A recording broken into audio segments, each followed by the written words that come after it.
Thank you very much.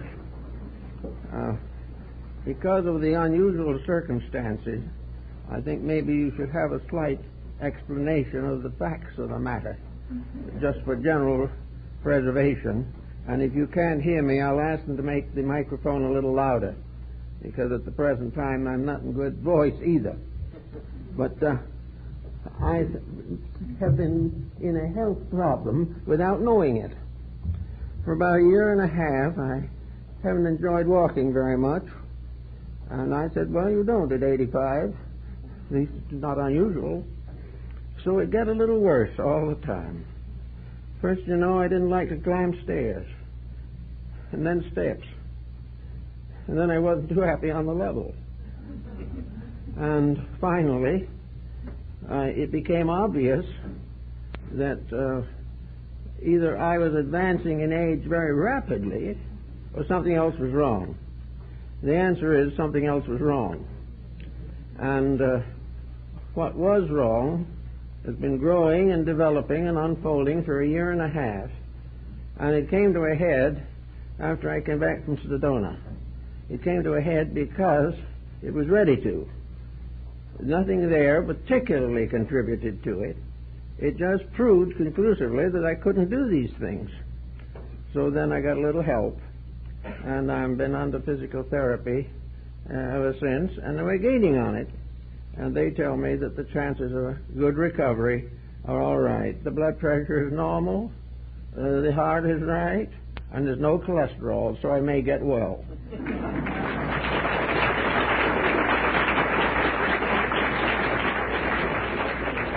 I haven't been a good walker for some time, and I'm not improving.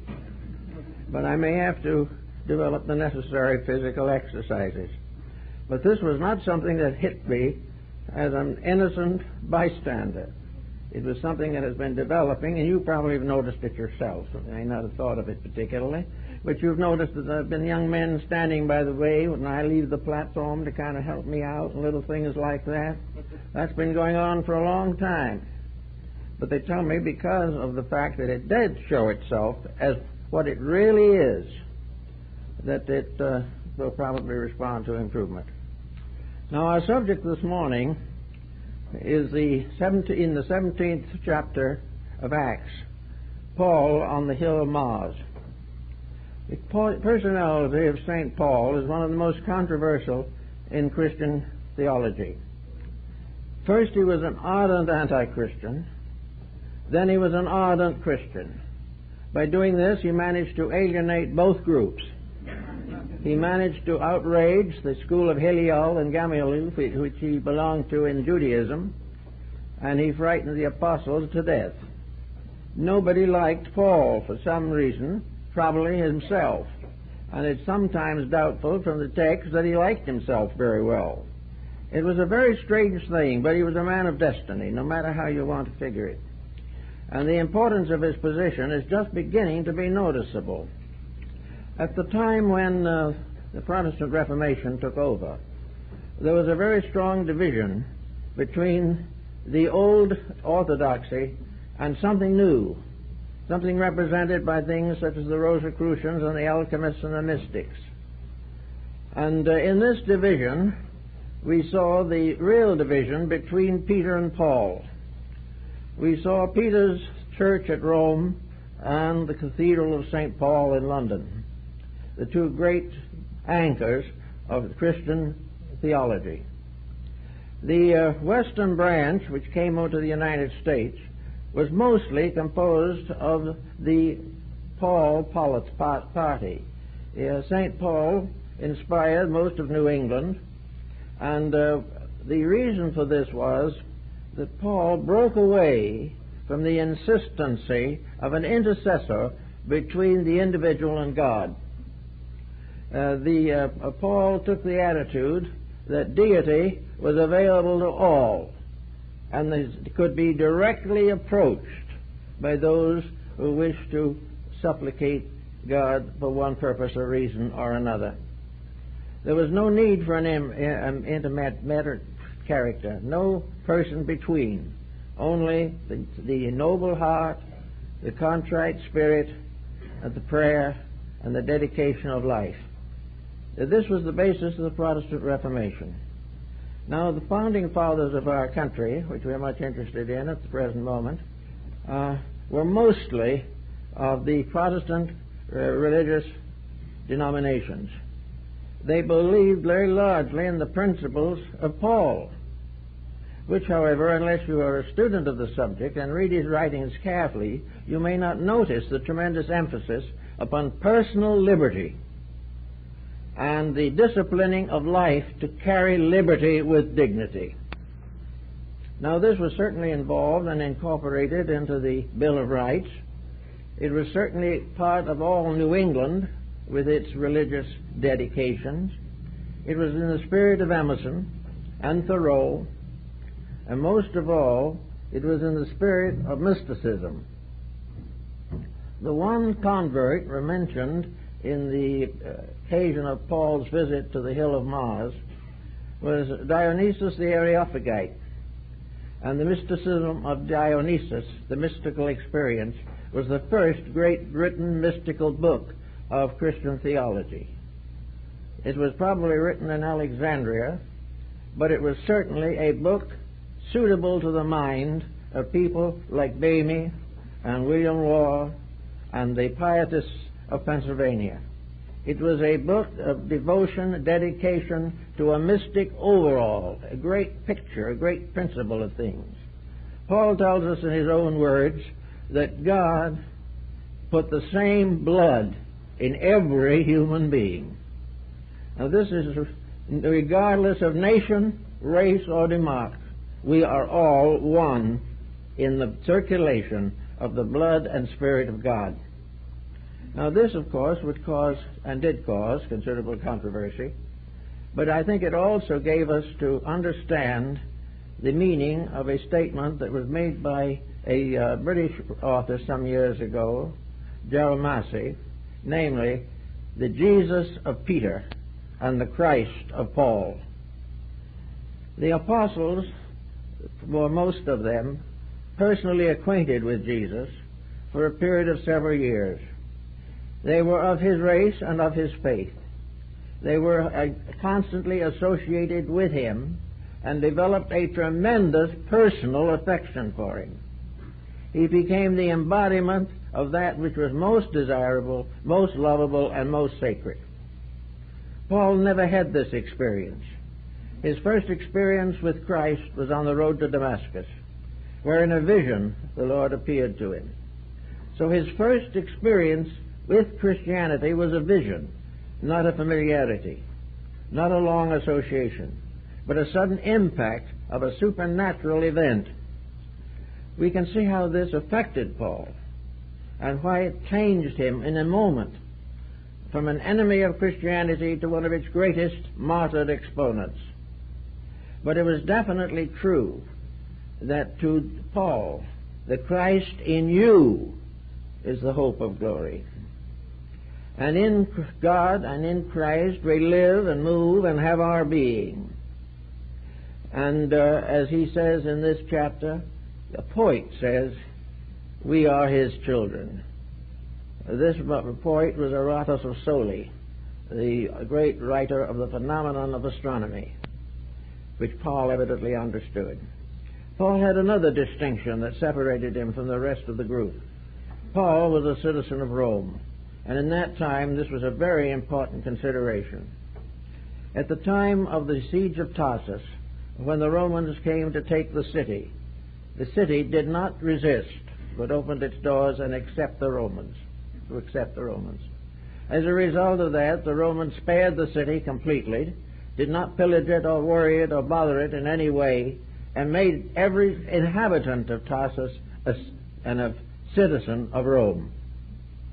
Now, this citizenship descended to Saul, later Paul, and became the basis of a great many privileges and opportunities otherwise impossible. It was impossible, according to Roman law, that anyone should be convicted or condemned without a due process of law. Every effort had to be made for justice. This was not true with non-citizens. So Paul had this distinction of being able to travel with comparative impunity. He has considerable language, was able to speak better and more often and more carefully than most of the other early Christian writers and authors. He was definitely a well-educated member of the school of Hillel, one of the most liberal of all the great schools of the Pharisees of Israel. So we have Paul as a unique person. But we also have another very interesting point and quality with him. And that is this not to have an intercessor, because Christ in you. And if Christ in you be lifted up, it will bring all other things to it. So he was definitely a person of the same mind as the fathers of the Bill of Rights, who were many of them followers of Paul religiously. This was, that, as Paul expresses it, the inalienable right of liberty. But Paul also brings out the other point, that liberty is dangerous unless it is handled with discipline. A free person must be a self-moving, self-correcting, self-enlightening person. It was not possible for a free person to do as he pleases simply because freedom gives him this legal right. Freedom gives every man the right to be right. Now this may seem more controversial, but actually we are in that condition today. We are now looking for the possibilities of finding the individual who has a right to be right. We also realize that freedoms have gradually added up to lawlessness, to various forms of cupidity and exploitation.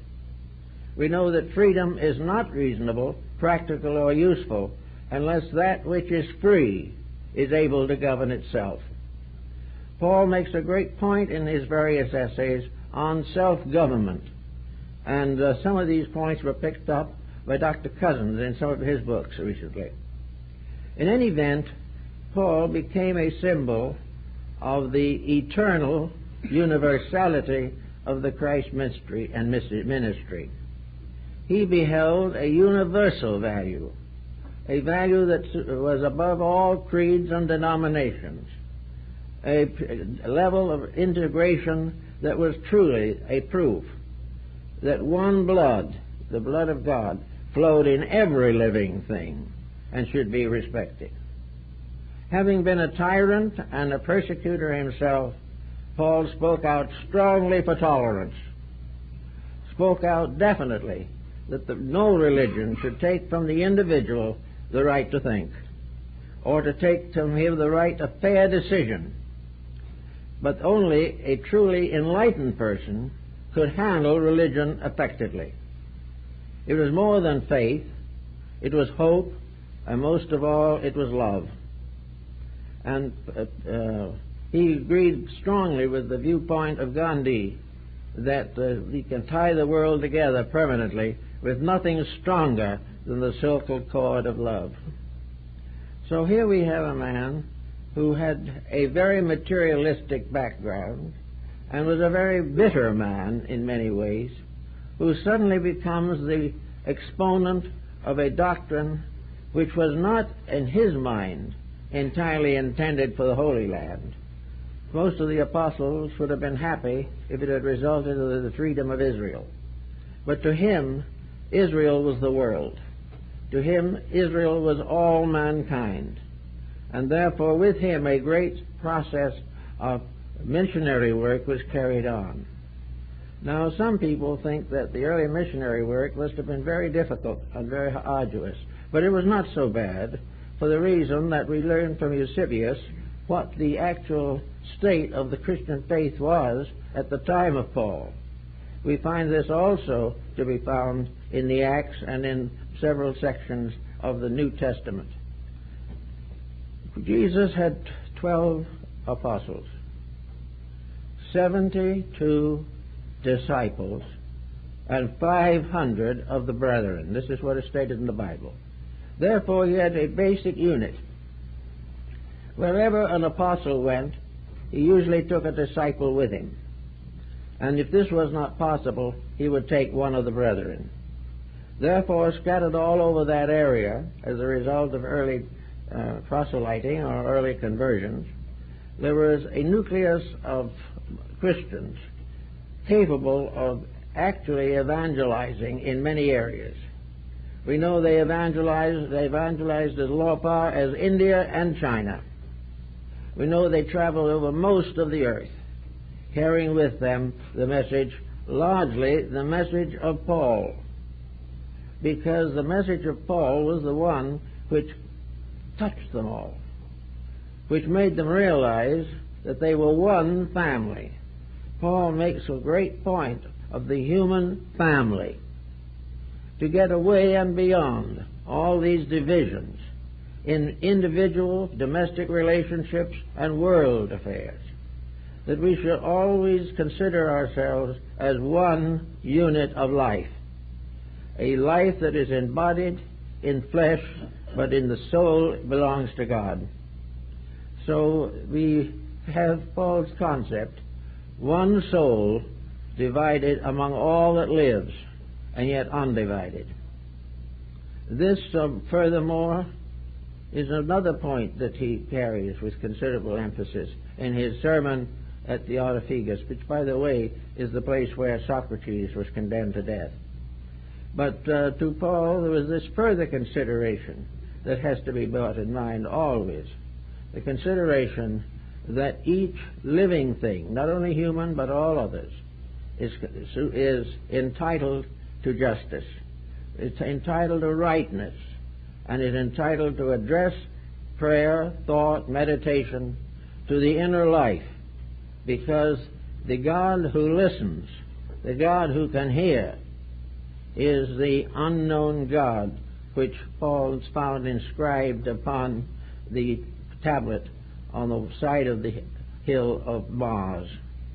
He came upon this, and he turned to the Athenians, and he said that he would tell them of the God that they did not know how to worship, that they did not know that this unknown God was the true God.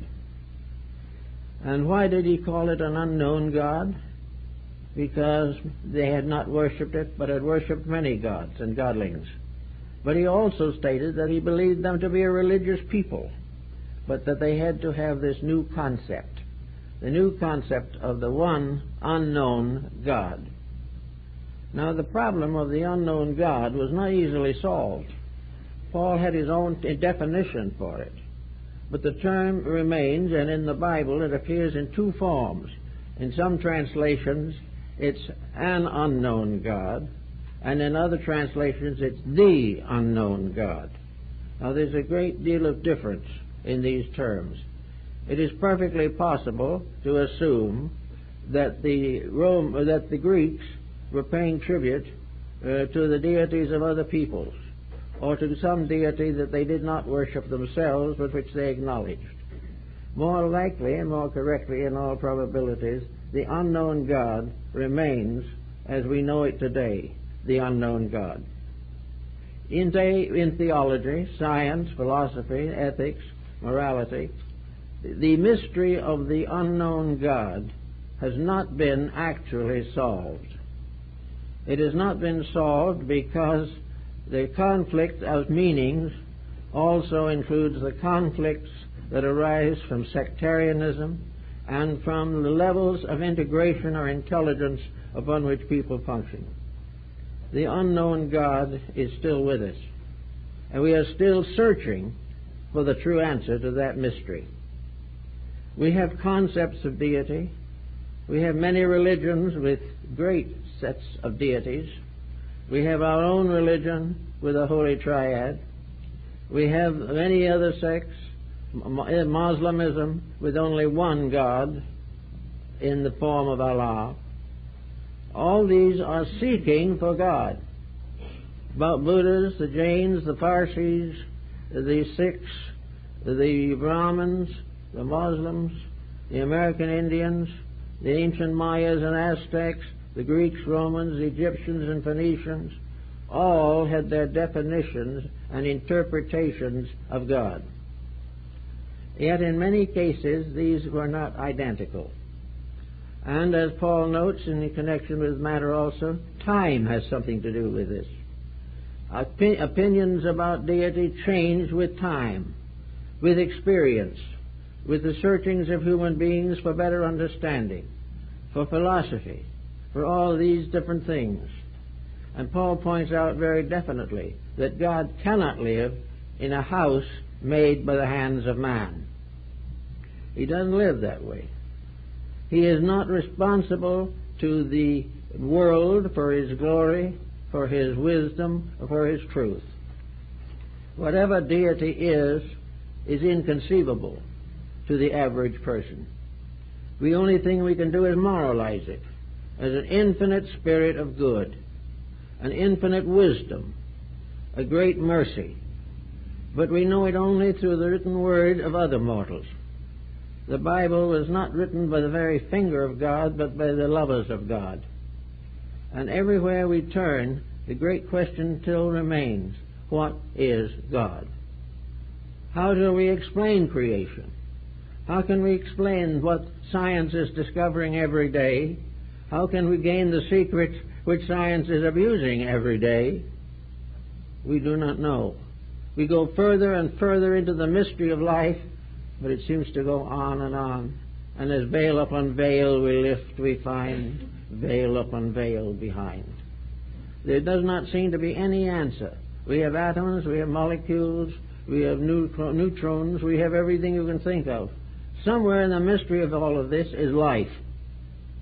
And Paul, I think, is trying to tell us that this one life is the important thing, and that this one life has its station in each living thing.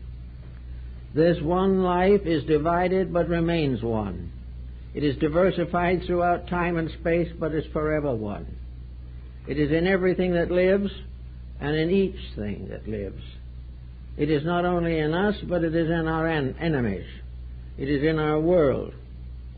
It is in the animals we eat for food. It is in the birds, flowers, plants, and even in the wonderful structures of stones. It is also in the air, a mystery of life in everything. Somewhere in this mystery is the one of whom Paul says, in him we live and exist and have our being. And therefore, the search for this is a search for a mystery. And out of the mystery came what we now know as Pauline mysticism. It is the mystical approach to the answer of theology. It is the search of the individual for his participation in one divine spirit. It is part of his heritage, his legacy. It comes to him before even his birth. It is the fact that he is entitled to a share in this spirit of infiniteness, which surrounds him and fills him and exists before him and will go on forever. So that the problem of the God of Paul comes to be, again, a reason for individual thoughtfulness. The motion of religion into the personal life of the individual. Now, it's not anything wrong about the doctrines if they help us. There's no reason why we shouldn't listen to clergymen, listen to those who expound these matters, or read good books on the subject. But beneath it all and behind it all must be the realization that all decisions are our own. We cannot decide what we do not understand. We cannot define that which we do not know. But we can, with a certain intuition, an apperception, come into a mystical sense of association with infinite life itself. This is possibly the highest form of faith that we will ever know. It was also one of the earliest. Now today we have a world divided in many ways. We are celebrating an anniversary of the Bill of Rights. We are remembering with gratitude the early signers of these declarations and these bills that have helped to establish our way of life. In many of these there are evidences of the Paulian beliefs, and it's almost probable that most of the creators of these documents, being Christian Protestants, would use the Paulian method. They might quote other things also. But in Paul they found something very useful to them. They found the realization of a complete integrity of liberty. Paul was a liberator. He didn't liberate nations, he liberated souls. And he was first able to do this because the vision on the road to Damascus liberated his soul. He had the personal experience of a mystical enlightenment. The miraculous happened to him. We read about it in books. We may have psychic experiences. But to Paul, this vision on the road was the greatest thing that he ever experienced. And he was convinced that if a sinner as great as himself was given this vision, it must be available to all living things. There is always, as St. Francis points out also, the fact that the greater sinner makes the greatest saint. This change of mind, this alteration of life, this sudden appearance of soul on the surface of existence, all of this is part of the Paulian concept of life, a concept which tells us very much and very often that now we see through a veil darkly, but then we will see face to face. Now, the point has also been made that Paul of Tarsus, or Saul of Tarsus, was in all probabilities an initiate of the pagan Greek mysteries also. And this is quite possible, if he was not an initiate, that he had some contact with those who were, and from these he gained a certain experience. He tells us he received the tonsure. This means definitely religious order. And it was not a religious order that would correspond to anything that he was interested in at the time of the occurrence. It was something that had to do with an acceptance into a foreign faith or belief, which had certain obligations, certain vows, certain requisites, and certain needs. It is also well known that Paul was a well-educated man in the terms of his day, in language, philosophy, science, and most of the arts of his time. Therefore, he was confronted with another stumbling block, the mind in relationship to the soul. The mind is very often the destroyer of the soul and the heart.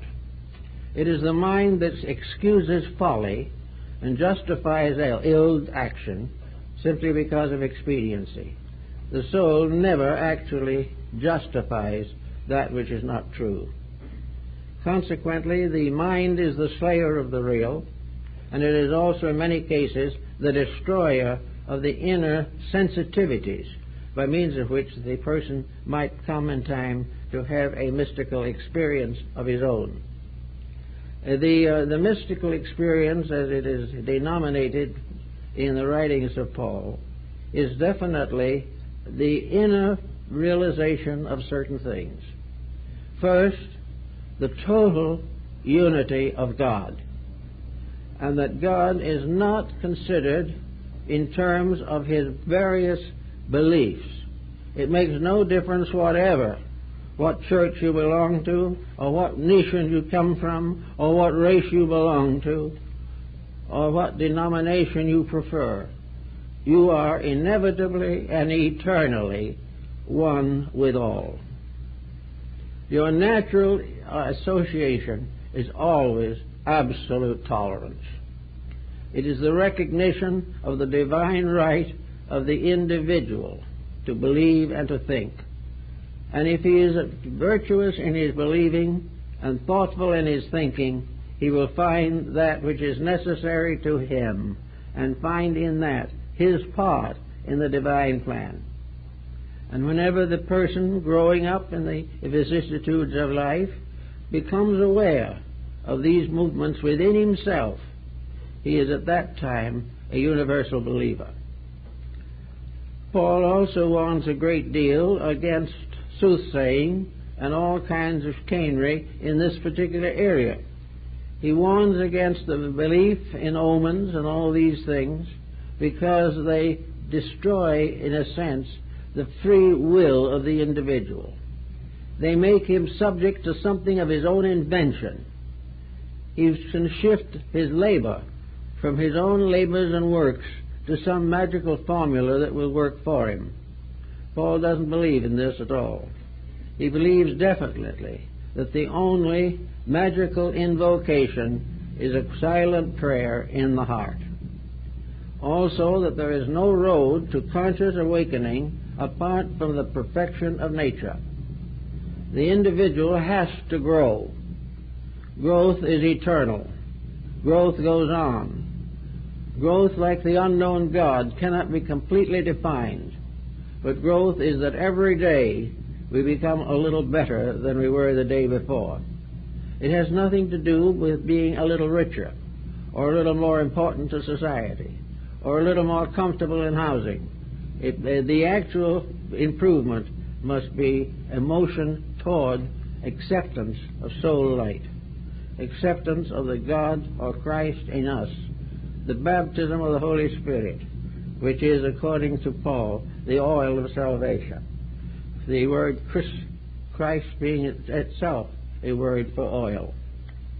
Also, Paul goes into nations. He goes into different countries. He preaches to them, and for the most part, he is received with dignity. He is not always accepted. He doesn't expect to be. But he is always heard, and he is always remembered. Of course, he is partly safe because he travels under the power of Rome. But he is also safe because there's something about what he says that is very unsettling of hypocrisy. There is something about it. Paul was a violent man, and when he was good, he was violently good, as far as the proselyting of his ideas were concerned. But it all sums up to a very definite fact, that he could be excited on the outside. He could make all kinds of powerful statements, but he would also find the power or will to go inside and bow to that which was real. He had no reality except the Christ in himself, but he knew that it was exactly there in everyone else, and that there was no one in the world who didn't share this mystery, regardless of the name by which they knew it. And in the course of the problem of time, what was the religion to do? What was the idea that was carried forward by Dionysius Areopagus, who heard Paul and was converted by him? The answer is very definite. It opens the invisible universe to our visible comprehension. A great example of this is Jacob Boehme, whose visions are definitely Paulian in their quality. To Boehme and to Paul, there was a way in which the human being could enter into the experience of the divine purpose. There was a way in which all of the things that we read about can be experienced in some way, not completely. Never will we find by any ordinary conception that which is at the absolute core of life. We can only know it if we reach it, and it is the final step in the perfection of man, his re-identification with absolute deity. But this is incomprehensible to the soul, even if it can be worded according to the dictionary. It is something infinitely deeper, more mysterious, and more wonderful. Paul recognized the healing power of Jesus, but he recognized this healing power not as belonging to Jesus, but God in him, or God in the healer, is simply using the divine power which was intended for that purpose. And if the healer abuses, misuses, or commercializes his gifts, then he is acting against God.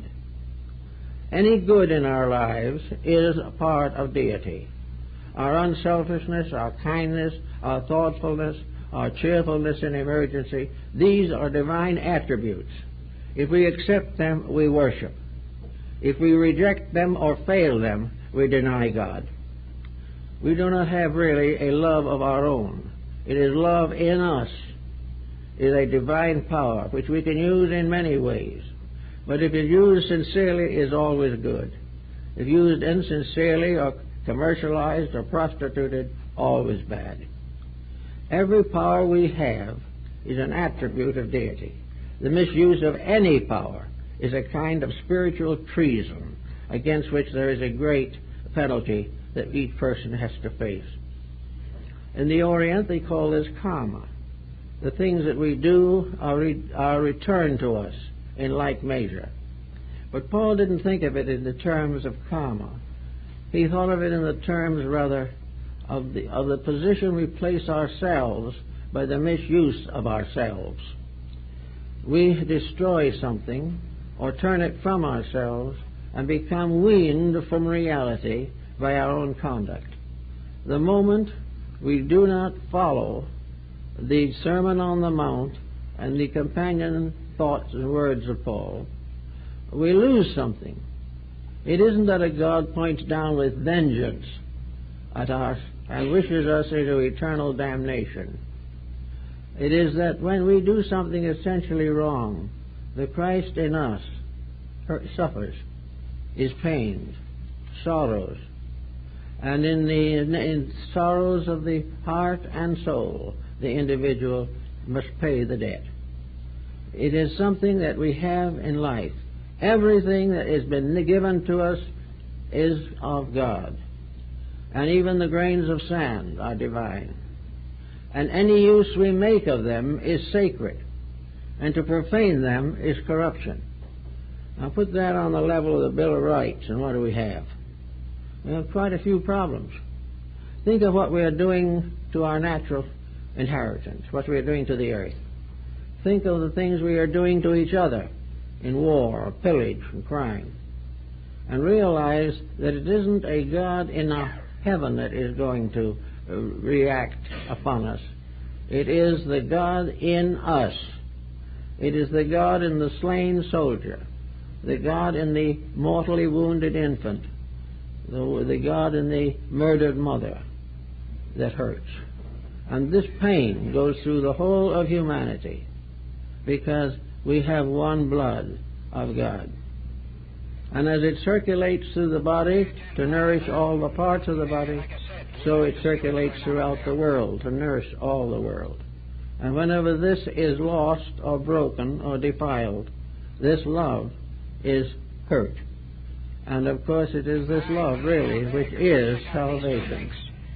To keep it and achieve it and will live with it is to have everlastingness. It was a little strict, a little surviving took place. Many turned from it because they couldn't understand it. But many nations did understand it, strangely enough. And in many of the greater nations of the world, especially in the East, early Christian missionaries were rather welcome. China received them with open arms. Japan tolerated them, except for a brief time when they abused their own privileges. But for the most part, the whole world has not been evil in this sense. When Muhammad went to the caves of Mount Hira in order to hope that he might receive the revelation of the original religion of mankind, the angel Gabriel brought him the scarfs with the words written in fire upon them. And all of these early writings were a search for one truth. Muhammad cried that in the midst of all the different gods and all the different beliefs, like the tablets on Mars Hill, he wanted to know which one was really God. Which one was Allah? Who was the true God of all things?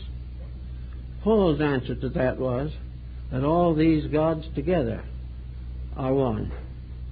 That all these different beliefs are vitalized by the same inner life of man, and that all of these beliefs, well lived, will fulfill their purpose and in the end will bring the individual into absolute harmony with all the honest convictions of mankind. Always Paul was in some kind of difficulty.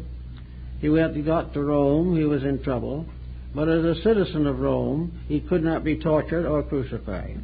And when the time of his martyrdom came, he was beheaded. But in the end of it all, he made payment for the youth of doubt and uncertainty which had afflicted him. And he went forth fully convinced that he was of the one, and in the one, and to the one. In other words, the soul within him was indestructible. And that was the only thing that was important. And in that, he was one again with his grain or seed of immortality, which we all have in our hearts.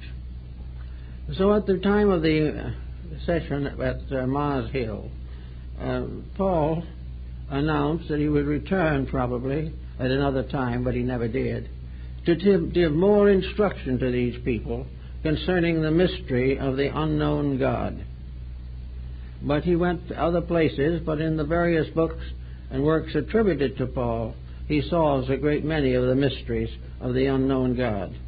But he does admit beyond question that there is only so far that he can go, that anyone can go, and that in the end he must depend upon faith, and that this faith in turn is strong enough to sustain eternal love. Love is the final work of mankind. Love of truth, love of God, love of nature, and love of all human beings and other creatures of nature. That we are all bound into one great family, moving mysteriously on a great ark which we call the earth, which is a vast ship moving in space. We are all on it, being carried over a great uncertainty to wait for the coming of the dry land on the crest of Ararat. We are all on this great journey in this great ship, the planet Earth. Here we have to live in rather crowded quarters, which are likely to be more crowded, but crowding instead of an inconvenience might be a basis of a new intimacy, a new understanding, a new closeness which people have sought to avoid. Today we are always happy to have lots of ground and land around the house so that we're not too close to other people. But unfortunately in our conduct we are seldom very close to anyone. We are simply living as isolated units of self-satisfaction in a vast sea or world of life. If you can dispose of the idea that each of these individuals is completely separate, and that all can bow down together and pray to their various gods, if we can get over this idea, this concept of things, we can realize that we are none of us separate. We are none of us something that can bow down to some personal concept of divinity. What we are is one nation, one people, one faith, bowing down to the infinite wisdom of the eternal. This is our hope and our salvation in these times. And this is the journey that Paul made from being a hater of Christ to a believer in Christ, and perhaps one of the first to distinguish this concept of Jesus as a person and Christ as an eternal fact. And that this eternal fact was embodied in Jesus, he does not doubt. He does not doubt that Jesus was the great teacher of mankind. But Jesus was also one of the sparks, one of the souls in the great soul of eternity. He was one of the advanced souls that had come forth simply because of the wisdom and insight within himself, and had been sent forth by God, the God in his own soul, to serve the world and to preach to it a doctrine of universal brotherhood. Now in 1980 some odd years later, we are still suffering seriously from the lack of brotherhood that is necessary to peace, contentment, hope, and security. Now we see in the paper every day, while there are laws must be passed, as in the case of the Bill of Rights, but we notice that the Bill of Rights protects us in certain ways. It gives us privileges. It gives us the right to create a destiny. It gives the country a right to create a destiny. And it also gives to the family the right to build a solid structure in human society. It cuts through races and languages and all these barriers and makes it possible for each human being to be free. Free from the great error of all time, selfishness. Free from false gods, wealth, power, fame. These are the deities that most worship, and they are, as we know from St. Augustine, the false gods. In all of these different things, we find in Paul that he personifies the common faults of mankind and gives them a special flavor and coloring for our improvement. We know really, beyond all doubt, that a heathen is actually a person who does not believe in God, so-called. Factually, the word means a farmer, but we don't use it that way anymore. But a heathen to us is an unbeliever. But that isn't necessarily true. If by an unbeliever we mean someone that doesn't agree with us, it's totally false. A heathen is really one who has not established the integrity within the core of himself by which he can dominate his own insecurities. The Ten Commandments and the Sermon on the Mount are written in letters of fire and blood in the life circulation of every human being. It is the human being who becomes the treasurer of these things. He is the one who must become the custodian. He is the living temple made without hands. He is truth itself, but he doesn't know it. And in the course of trying to find it, he is deluded into many courses of procedure which are false and which should not be tolerated. So now we have a new coming. We're going to rewrite the Constitution. We're going to do all kinds of wonderful things. But are we really working at anything? Are we really trying to make contact with the best part of ourselves? Are we also putting ourselves under the censorship of enlightened mind? Are we using the mind to find out our own mistakes? Or are we just going to keep on trying to find mistakes in other people? Are we going to use the equipment that has been given to us to rectify ourselves, to discover in ourselves the secret of the three great worlds that exist, the divine world, the human world, and the material world? They are all in us. They're all part of us. They are all part of the great solar system that exists within our own flesh. We are a universe. And as actually we're known, we probably have more component parts than the planet Earth has. Each of us has more parts, more little cells, more lives inside. And over this whole economy is the power of will, the power of mind, and the power of love. While we go by will, we will become dictators. If we come by mind, we may become materialists. But if we come by love, then we shall understand and discover the magnificent amities of life, how they are all part of one eternal, beautiful purpose. And when we understand this, we have made a great achievement in the future. On the other side of the coin, as far as Paul is concerned, is this tremendous pressure within a man. And this pressure has alienated many people. I know that many people think of Paul, more or less, as very cruel or very crude. And he may have been all these things. But he also has within his writings, certainly, some of the most unusual and extraordinary statements to be found in the religious literature of the world. He is the only one, as far as we can understand, who has finally come to the conclusion that regardless of everything, there is only one God, one humanity, and one pattern of truth.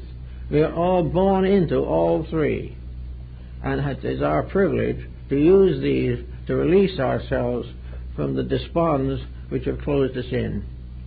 We cannot solve the international problem until we discover the common life of humanity. As long as there are strangers, there will be enemies. As long as we cannot forgive our neighbor, we cannot forgive our world. As long as our hopes are not supported by our deeds, our hopes do not come true. And wherever we do it badly, we suffer. And then in our suffering, we raise our eyes and hands in anguish, asking God to relieve us of a pain or an ache or a problem that we ourselves have caused. The deity of Paul doesn't have to forgive anything, because it is inside of us and knows exactly what we've done every moment.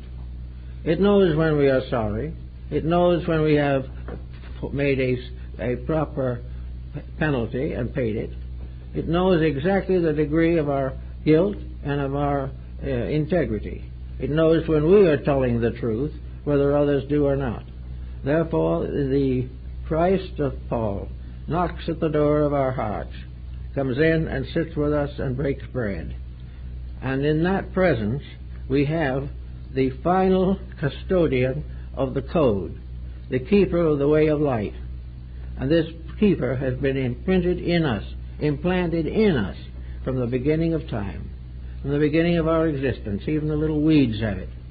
Everything has this infinite potential to grow and become more, to grow and fulfill. A man is one of the highest forms of life that has been integrated. Therefore, he has a very special duty and a very special responsibility. It is up to him to recognize that his humanity is a responsibility. His humanity brings him an obligation to the eternity of things. Humanity makes him one of those that cannot fail.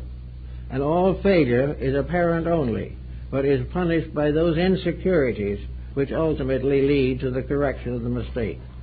Life is forever correcting the mistakes of those who live it. And if the living is too poor or the corruption is too great, then we have the necessary penalties imposed upon us. But they come not from outside. They do come not from houses built of wood and stone. They come from the eternal life of God in everything. The blood coursing through the brain and through the body is the river of life. It is that which carries in it the intangible, mysterious, alchemical procedures by which all things are redeemed. Blood, as Mephisto says in Faust, is a most peculiar essence. It is different from anything else. The saving blood of Golgotha is a symbol of that which is meant, in which deity bleeds for the sake of humanity. That in some mysterious way we are all gradually growing up to redeem and release the mysterious Prometheus who has been bound to the rock because of our misdoings and because he tried to save us. So all of these things were undoubtedly known to Paul. He knew about these things. But take our founding fathers. One of the great points that most of them have emphasized will be found in the Acts of the Apostles, the Romans, and the Corinthians, these Bible books. The right of individuals to worship according to conscience, which is one of the religious freedoms that our founding fathers gave us. The right to go against infamy wherever it arises. The right to prevent the misuse of resources. The right to make payments and to refrain from unnecessary debt. The right not to have troops billeted in our homes. All these things are part of the rights that the Bill of Rights is supposed to give us. And the only way this Bill of Rights can be effective is because it is right. And if there's anything in it that is not right, it will have to be amended. But the purpose of it was to make right the basis of the American life way. It was to prevent the American life way from becoming stagnant, from becoming set in patterns which were undesirable, and to prevent the gradual corruption of the democracy which was bought at so high a price. And yet today we are not watching the Bill of Rights. We are interested in our own rights, but not interested in our neighbor's rights. We are interested only in the advancement of ourselves. And Paul would have listed this as one of the greatest heresies with which the world has been afflicted since the beginning of time. There is no reason why humanity cannot cooperate. There is no reason why it is not possible for peace to be achieved. The reason it isn't achieved is because the Christ in us has not been allowed to express itself. It has been locked in by avarice. It has been locked in by the profit system, commercialization, and it has been locked in by materialism, which has refused to permit the soul to function in the average life of people. These things are the liberties which we have lost or canceled when we refuse to listen or deny the rights of our own souls. Then we are committing a mistake, a serious one. We are disobeying the right of every person to be right. And this is the thing that the Bill of Rights was originally intended for. Many of those men who signed that, like Benjamin Franklin, were not theologically focused. They didn't go to church every day or anything of that nature. But most of them were patriots. And to be a patriot, a true patriot, you have to, first of all, be true to God. The divine power is the thing to which we must all give allegiance. We must all serve first the truth that is eternal. Now, as this century comes to a close, and it's coming pretty fast now, we are being faced more and more with the danger of not recognizing the importance of changing our ways and patterns. We have to begin to live the truth. We have to begin to follow not only Paul but all the apostles, and not only all the apostles but all the religions of the earth that have tried to show us. We will have to begin to do it right. We'll have to begin to allow faith, hope, and love to dominate our relationships with each other, our families, and our own inner selves. We cannot go on continually forgetting that which is real and nursing that which has no substance and be a happy, progressive people. It is interesting to see that now, particularly, there has been a great revival of interest in better things. 50 years ago, idealism was practically extinct in this country, held only in private by a few profound thinkers. Today, idealism is raving through the land. It is going everywhere, in every form, some good, some bad, some indifferent. But here, the definite effort to recognize the importance of beauty, the importance of friendship, the importance of honor, these things are coming home to us through the most natural possible means, the results and consequences of rejecting them. By rejection, we have brought ourselves to this state. By reclaiming them, we have to bring ourselves back again to the principles and to the ideals that Paul enunciated on the Hill of Mars. The Hill of Mars, incidentally, was the place where the Greeks gathered for gossip. It was a place where public opinion expressed itself. It was a kind of a spit and argue club that kept the Athenians more or less contented with life. They talked about everything, discussed with strangers what was happening in other lands, and on occasion held courts there to judge the virtues or vices of certain accused persons. But in this hill was the great listening post of the Greek states, and it was originally dedicated to the deity Mars. And it's interesting because Montmartre in France, where now a great cathedral stands, was also a hill of Mars. Mars was more than just a god of war. Mars was a god of do it, of courage, of conduct, and a determination to be right. And the Great War is not another Armageddon. The Great War is a struggle between the individual and his own pocketbook. It is a struggle between the person, his desires, his appetites, his commitments, and his determination to compete successfully with someone else. This is the Great War. Competition is the strife that has to end. Little by little, if we don't cure it ourselves, we will so dissipate our natural resources so destroy the nature which has been given to us that we can no longer subsist or exist without a reformation. We are still, however, in a period when a conscious, constructive reformation is possible. We are now at a time when we can do things better, we should do them better, and we should do what Paul also recommends. Regard not a house built by the hands of man as the temple of God, but to recognize the universe as the house of the eternal, and that in all ways and in every respect we owe homage to this, and it isn't here, not in some man-made building, that we must worship the eternal truths of life. If we can do this, and if we are able to succeed in this particular allotment, we will find ourselves in very much better condition and able to do many things that now seem impossible. Well, I think I'm going to have to stop now, but that's for this time. Next time we'll do better.